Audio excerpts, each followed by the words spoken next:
जी बिल्कुल, इसमें तो कोई दो राय नहीं साहब है कि ये स्लीपर सेल्स का कॉन्सेप्ट है, जो हमारे अंदर हाइब्रिड दुश्मन है वो रह रहा है जी वो सबसे ज़्यादा नुकसान पहुंचाता है। जितने सही आपके टेररिज्म के वाक़यात हुए हैं, जो सरहदी दरअंदाजी है वो तो बहुत कम है। सही अंदर से ही जो है लोग जो हैं बैठे हैं और वहीं उन्होंने ये दहशतगर्दी जो है वो की है। लेकिन देखिए, मैं इससे थोड़ा सा आगे ज़रूर जाता हूँ। वो ये है कि जब आवाम इस चीज़ पे डट जाती है कि हमने टेररिज्म का मुकाबला करना है, तो वो जो मालिक मकान जो किराएदार रख रहा है, हाँ उसको ड्यू डिलिजेंस वेरिफिकेशन करनी चाहिए। राइट या जो आपके मोहल्ले में कोई अनयूजुअल एक्टिविटी है उसकी रिपोर्टिंग होनी चाहिए। हमारे देखिए ये जो इंटेलिजेंस इदारे हैं ये तो 24 घंटे बरसर पैकार हैं दहशतगर्दी के खिलाफ। इसी वजह से महीने में हज़ारों ऑपरेशंस होते हैं, जिसका आपने सुना होगा intelligence based operation, IBOs। Yes IBOs ये होते हैं, वही बिल्कुल, चीज़ हाँ। हो रहे हैं जो मीडिया पे आता है। वो ऑपरेशंस आते हैं कि जो के पाए तकमील तक पहुंच गए, राइट जिनको हमारे इंटेलिजेंस इदारे प्रीएम्प्टिव एक्शन लेते हैं वो तो हज़ारों की तादाद में है और वो दिन रात हो रहे हैं, चाहे वो कराची हो, हाँ। चाहे वो पेशावर हो, चाहे वो कश्मीर हो, चाहे वो पंजाब हो। सही देखिए लेकिन वही बात है, इंटेलिजेंस इदारों को सपोर्ट करने के लिए आवाम की सपोर्ट हिमायत बहुत ज़रूरी है, क्योंकि जो इस वक्त का तकाजा है वो ये है कि हर पाकिस्तानी एक सिपाही राइट अपनी अपनी जगह पर, अपने अपने इलाके में, अपने अपने शोबे में वो पाकिस्तान के खिलाफ जो प्रोपेगेंडा जहर उगला जा रहा है वो उसको डट के मुकाबला कर रहा है। और ये चीज़ जिस तरह आपने बिल्कुल बजा फरमाया कि हमारे सोशल मीडिया इन्फ्लुएंसर्स ने, हमारे मेन स्ट्रीम मीडिया ने इसका भरपूर जो है वो जवाब दिया। इसीलिए मैं हमेशा कहता हूँ कि जी देखें, हमारी जो सरहदी जो सरहदें हैं, हमारी जो ज़मीनी, उनकी हिफाजत का ज़िम्मा तो फ़ौज पाकिस्तान ने लिया हुआ है और उसको बहुत ही एहसन तरीके से निभा रहे हैं। जी लेकिन जो हमारी नज़ाराती सरहदें हैं उसका ज़िम्मा कौन है? उसके ज़िम्मे आप जैसे सहाफ़ी हैं, मेन स्ट्रीम मीडिया है, इन्फ्लुएंसर्स हैं।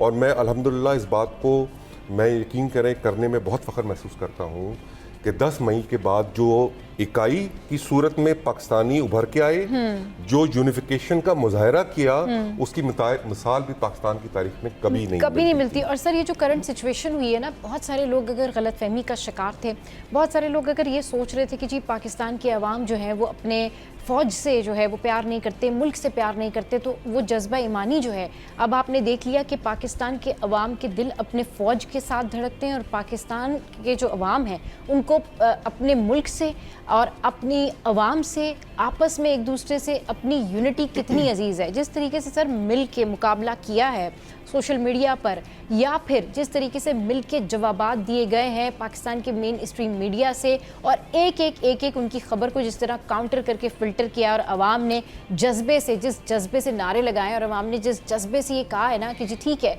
मोदी सरकार जो करना चाहता है कर ले, आपने जो करना है कर ले, पाकिस्तानी अवाम अपने फ़ौज के साथ हैं। और वहीं पर जो सर मोदी के जो जिस तरीके से भी हम बात करें ना कि हमारे मुल्क में बहुत सारे स्लीपर सेल भी हैं और बहुत सारे ऐसे लोग भी होते हैं जो हमारे इर्द गिर्द आसपास होते हैं, ब्लैक शीप्स होते हैं जो हमें पता नहीं होते। सर ये जो वाक़या हुआ है 10 मई वाला, इसके बाद से अब मोदी सरकार के जो स्लीपर सेल है वो भी परेशान है कि जी हमने किस कौम को जो है ना वो ललकार दिया और किस कौम के अंदर हम कूद डालने की कोशिश कर रहे थे। ये तो वो कौम है जो वक्त पड़ने पे बिल्कुल सीसा पिलाई दीवार बन गई, एक हो गई, इतनी यूनिटी। जी बिल्कुल, उसमें तो जो मुजाहरा हमारी कौम ने अफवाज पाकिस्तान के साथ मिलकर किया, हाँ। उसकी तो मिसालें मीडिया पे आ रही हैं कि जी जंग के बादल हैं, ड्रोन्स आ रहे हैं, हाँ। और हमारी आवाम जो है वो भंगड़े डाल रही है, सड़कों पे आई हुई है, कोई दुकानें बंद नहीं हैं, कोई हड़तालें नहीं हैं, कोई छुप के नहीं बैठा। ये इस बात की गमाज़ है कि हमारी आवाम का जो एतमाद है हमारे अफवाज पाकिस्तान पर, वो इस हद तक है कि वो इस हद तक श्योर हैं कि सरहद से कभी भी दुश्मन की अफवाज जो है वो क्रॉस नहीं कर सकती। Right. और अल्हम्दुलिल्लाह हमारे अफवाज पाकिस्तान ने हाँ। 10 मई को ये प्रूव किया सही। और हमारी आवाम ने जिस तरह उनको सपोर्ट किया कि देखिए अफवाज की जो ताकत है हाँ। वो आवाम से। सर इनफैक्ट ये भी हुआ कि लोग वाघा बॉर्डर पहुंचे। हमारे जी, बहुत बिल्कुल। सारे ऐसे एक्टर भी थे, क्रिकेटर्स भी थे, और कामरान टिसौरी साहब को भी आपने देखा होगा। पॉलिटिशियन हो, एक्टर हो, आम आवाम हो, इनफैक्ट छोटा सा अगर बच्चा भी था ना तो उसको ये था कि बस मैं बाहर जाऊं और मैं देखूं मैं किस तरह अपने मुल्क के काम आ सकता हूं। तो ये वो कौम है, ये वो नेशन है जिसको अगर आपने चेक किया है ना तो आपकी चेकिंग का जवाब ये मिला है कि आपको मुंह तोड़ जवाब मिला है। और इस मसले के बाद, इस इशू के बाद उन तमाम लोगों को भी समझ में आ गई होगी कि आप जिस मुल्क के अंदर जो है वो तमाम तर दहशतगर्दी फैलाते हैं, जिस मुल्क के अवाम को आप जो है वो टुकड़ों में बांटने की कोशिश करते हैं, ऐसा बिल्कुल नहीं होगा। ये अवाम एक साथ है।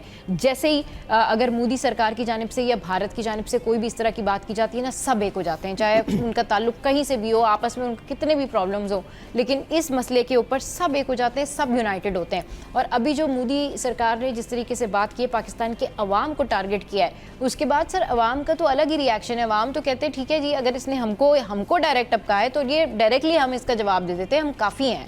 मतलब पाकिस्तान के अवाम काफ़ी हैं पाकिस्तान के लिए, पाकिस्तान के अफवाज काफ़ी हैं पाकिस्तान के लिए। जी सर। जी देखिए, मैं हमेशा बात करता हूँ हाँ। कि अफवाज पाकिस्तान तो बहुत दूर की बात, पाकिस्तान का बच्चा हाँ। जो है वो एक सीसा पिलाई हुई दीवार है दुश्मन के खिलाफ। सही। और वो जो जज्बा है, जब खुजदार का अटैक हुआ जी बिल्कुल। तो एक वालिद ने अपनी 2 बच्चियों के जनाजे उठाए जी। और उसका जो गुफ्तगू थी, आप वो सोचें तो इंसान उस जज्बे से नहीं लड़ सकता। वही ना कि गोली आप से लड़ जज्बे से सकता नहीं लड़ है, सकते हैं। हाँ। आप फिजिकल लड़ सकते हैं, लेकिन वो जज्बा कहाँ से लाएगा दुश्मन कि जो कि इस तरह के वालिदैन में है, हाँ। कि जो अपने बच्चों की कुर्बानी देकर भी अल्हम्दुलिल्लाह करते हैं। सही। तो ये पाकिस्तानी कौम को जो रिजॉल्व है ना, हाँ। ये मैं समझता हूँ कि मोदी ने एक हमें चांस दिया हाँ। दोबारा इकट्ठे होने के लिए और पाकिस्तान को आगे बढ़ाने के लिए। सही। और मैं समझता हूँ कि ये रिजॉल्व जो है आइंदा कायम रहना चाहिए। इस किस्म के जो हथकंडे, जिस तरह मोदी बात कर रहा है कि जी जवान आ जाएं, ये आ जाएं, इनका काउंटर बहुत ज़रूरी है। और मैं समझता हूँ अब आवाम को इस चीज़ का इदराक हो गया है। हाँ। कि हमारे अंदर ही जो लोग कुछ थे कि जो कि मजमूम इरादों के तौर पे प्रोपेगेंडा कर रहे थे और कहीं ना कहीं अफवाज पाकिस्तान और अवाम के दौरान कोई दरार डालने की कोशिश कर रहे थे, उनका भी जो प्लान है वो मलिया मेट हो गया है। और अब अवाम और अफवाज पाकिस्तान एक हैं। बिल्कुल। अगर अवाम को लड़कारेंगे तो अफवाज पाकिस्तान जवाब देगी, और अगर अफवाज पाकिस्तान को लड़कारेंगे तो अवाम जवाब देगी। इसमें थोड़ा सा मैं और आगे जाता हूँ कि अवाम में, हमारी अवाम में हिंदू भी है, हाँ बिल्कुल, क्रिश्चियन भी सब है, शामिल है, हाँ। सिख भी है, और वो सब एज पाकिस्तानी होकर अफवाज पाकिस्तान के खिलाफ अपना उनके साथ, उनके पीछे खड़े हुए हैं। हाँ। और ये जो कॉन्सेप्ट हिंदुस्तान की दुश्मनी का है, इसमें हिंदू की कोई बातचीत नहीं है। वो पाकिस्तान में ये दरार डालने की भी कोशिश कर रहा है कि जी यहाँ की जो माइनॉरिटीज हैं उनके हकूक सल्ब कर लिए गए हैं।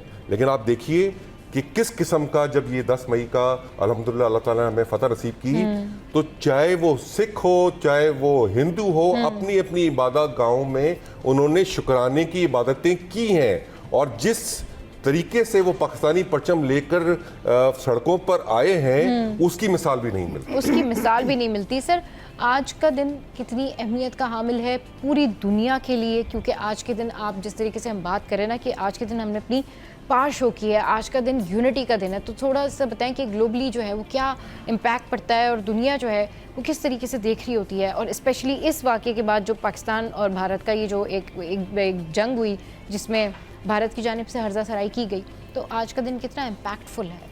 जी, इसमें 28 मई का जो दिन है, इसको यौम तकबीर के तौर पे मनाया जाता है। और पाकिस्तान, जिस तरह मैं पहले अर्ज़ कर रहा था कि पाकिस्तान जो है वो एटमी क़ुव्वत बन के उभरा, और दुनिया के चंद 7 ममालिक हैं जिनमें अल्हम्दुलिल्लाह पाकिस्तान का नाम भी आता है। 10 मई के वाक़े के बाद अगर यौम तकबीर को आप साथ मिलाएं, क्योंकि ये मई का महीना हमारे लिए बहुत ही जो है वो लकी साबित होता है, तो उसका पाकिस्तान ने ये दुनिया को एक बहुत ही अच्छा कॉन्सेप्ट दिया है जो कि कभी भी नहीं था पहले, कि न्यूक्लियर ताकत रखते हुए हम जिस स्ट्रेन का मुजाहरा करते हुए विक्ट्री हासिल कर सकते हैं। राइट। तो शायद हमें न्यूक्लियर पावर होने का हमने हक अदा किया है। ठीक। और जो हिंदुस्तान है, जिस तरह मैं आपसे पहले अर्ज कर रहा था, जिस किस्म की हिजान एजेंसी उनकी गवर्नमेंट की तरफ से, उनकी मीडिया की तरफ से आ रही है, और जिस किस्म का जहनी कोफ्त का और डेस्परेशन का जो मोदी है वो मुजाहरा कर रहा है, तो दुनिया को अब इसका नोटिस लेना पड़ेगा, IAEA UNA की, कि जी ये जो एटमी ताकत हिंदुस्तान के पास है, क्या वो इस जिम्मेदारी का मुतमिल होगा फ्यूचर में, कि कहीं ना कहीं उस डेस्परेशन में वो अपनी न्यूक्लियर एसेट्स को इस्तेमाल ना करें। क्योंकि देखिए इससे पहले भी बाहरा ये चीज़ें हो चुकी हैं कि जी वहाँ के जो अफवाज हैं हिंदुस्तान की, वो खुदकुशियाँ बहुत ज़्यादा हो गई हैं। बिल्कुल। उनकी जो ट्रेनिंग्स हैं आपस में ही हेलीकॉप्टर टकरा के गिर जाते हैं, हाँ। मिसाइल फायर होता है और उनको पता भी नहीं चलता मिसाइल किधर गया, और घूमता घामता वो पाकिस्तान में आके गिरता है, और वो माफिया तलाफियाँ करते हैं। IAEA ने बहारा ये रिपोर्ट मंजर आम पे लेकर आए हैं कि वहाँ यूरेनियम की, न्यूक्लियर वेस्ट की किस किस्म की स्मगलिंग हो रही है जी।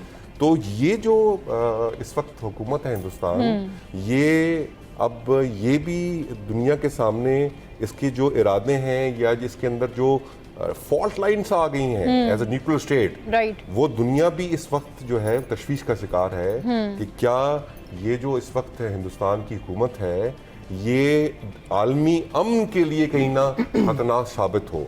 लेकिन देखिए पाकिस्तान में थोड़ा सा ये जो आप लोगों ने हमेशा हमने बात की, आप लोगों ने सुना भी होगा, 5th जनरेशन वॉरफेयर का कॉन्सेप्ट है, हाइब्रिड वॉरफेयर का कॉन्सेप्ट है।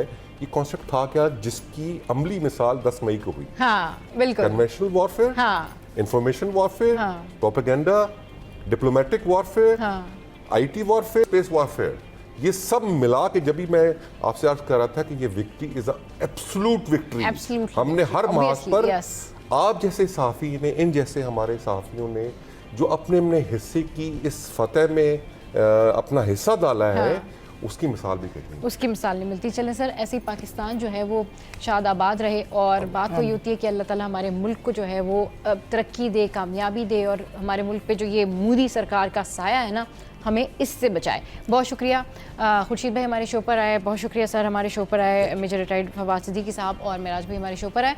अच्छा जी, शो में यहाँ पर वक्त हुआ है हेडलाइंस ब्रेक का। हेडलाइंस ब्रेक के बाद जब वापस आएंगे तो फिर एक और टॉपिक आपके साथ में डिस्कस करेंगे। आपने कहीं नहीं जाना, हमारे साथ रहना, stay with us. Welcome back. तो जनाब अब हम बात करेंगे जिस टॉपिक पर, वो टॉपिक जो है वो बड़ा ही ज़बरदस्त टॉपिक है। अच्छा, ये